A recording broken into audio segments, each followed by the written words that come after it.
ప్రధానమంత్రి నరేంద్ర మోదీ పాల్గొనే యోగా డేకు లక్షలాది మంది తరలివచ్చే అవకాశం ఉంది. అయితే యోగా డే సందర్భంగా తొక్కిసలాటకు ఎటువంటి ఆస్కారం లేకుండా అవసరమైన ఏర్పాట్లు చేశామని నగర పోలీస్ కమిషనర్ డాక్టర్ శంకరప్రతాప్ బాక్షి తెలిపారు. ఇదే విషయమై జేకే న్యూస్ అడిగిన ప్రశ్నకు ఆయన స్పందిస్తూ, ఇప్పుడు మేము 5 lakh టార్గెట్ చేస్తున్నాం, కానీ మేము అనుకుంటున్నాం అరౌండ్ 3 lakh వస్తుందని అనుకుంటున్నాం.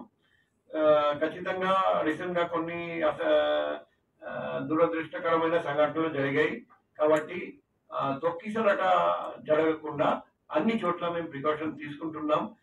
మనం కొన్ని యోగా కంపార్ట్మెంట్, ఒక యోగా కంపార్ట్మెంట్ లో ప్రతి వ్యక్తికి సఫిషియెంట్ స్పేస్ ఇవ్వడం జరిగింది.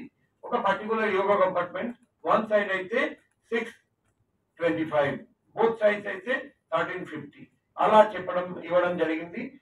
వాళ్లకు సూపర్వైజ్ చేయడానికి దాదాపు 10 to 15 మంది పోలీస్ అండ్ డిస్ట్రిక్ట్ అడ్మినిస్ట్రేషన్ తరఫున చాలా మంది ఉంటారండి, గైడ్ చేయడానికి, సాయం చేయడానికి, హెల్ప్ చేయడానికి.